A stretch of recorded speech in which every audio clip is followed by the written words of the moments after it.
Here's the layout of our current catalog website. This is the standard default layout that comes with CakePHP. We want to add a new layout that's a little less boring. Let's go ahead and add our new layout to our CakePHP directory.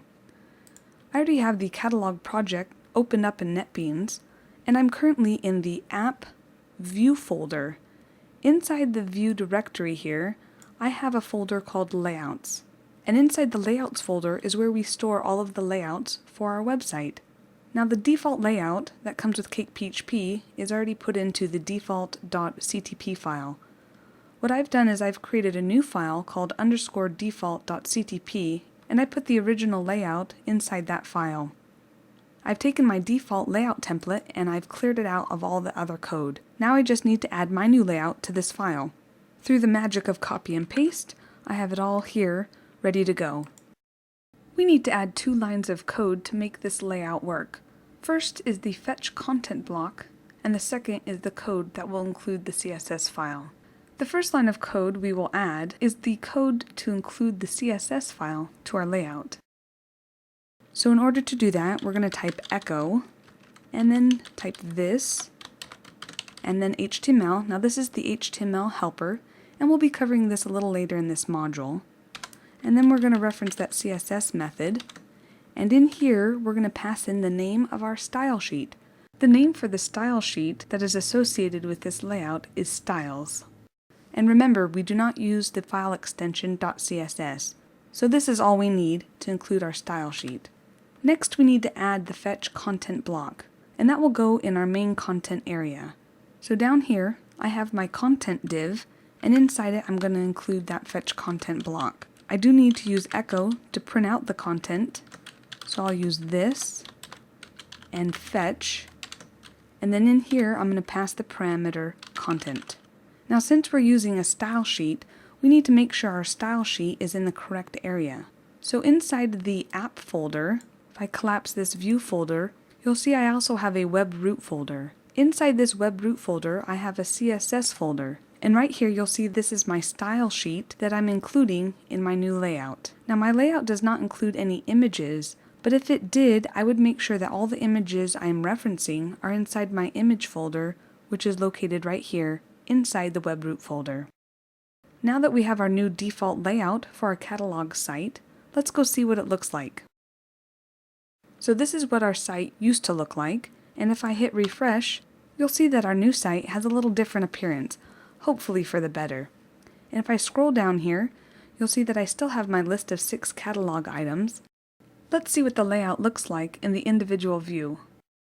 Looks great.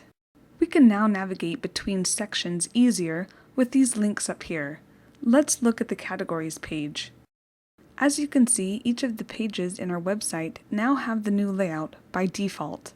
Now our site looks great with this new layout, but sometimes we might need a different view for certain pages in our website.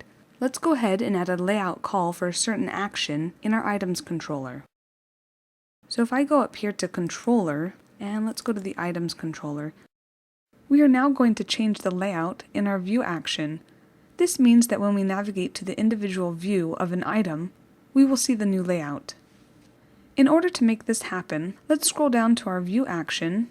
Now we need to add just a small bit of code. I'm going to type this, layout. The value for this layout variable will be the name of the layout that I would like to use for this particular view. Since we are short on layouts to choose from, we are going to use the old layout for this view. To accomplish this, we just need to type in the name of the old layout. In this case, it's _default. There's no need to add the file extension. Let's go and see this in action. We need to go to the items page and then click on one of the titles in our list. This will take us to the individual view of the item. Now when I click on this, we should see the old layout instead of the new layout. As you can see, the old layout is showing.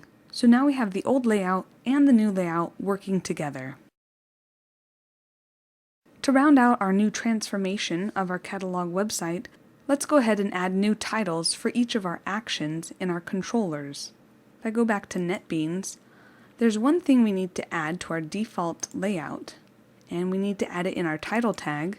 We're going to keep the My Catalog, and then we just want to make sure that we can add on for each individual action within our website. So I'm just going to put a hyphen, then I'll put the variable title for layout. Now if I hit refresh, you'll see that that variable is already being populated with certain data. That data happens to be the actual controller that we're using. So if I go to edit, you'll see that it still stays as items. And if I go over to categories, you'll see that it's changed to categories. Now that's a pretty detailed title, but we want to get a little bit more specific. So let's go back over to NetBeans. Since we already have the items controller open, let's go ahead and add a more detailed title in our add action. So in order to do this, I would type this, and remember how we set a variable? We actually use the set method, and the first parameter is the variable name. So in this case it's title underscore for underscore layout. And the second parameter is the actual value we want to pass in. So we're just going to type in add an item.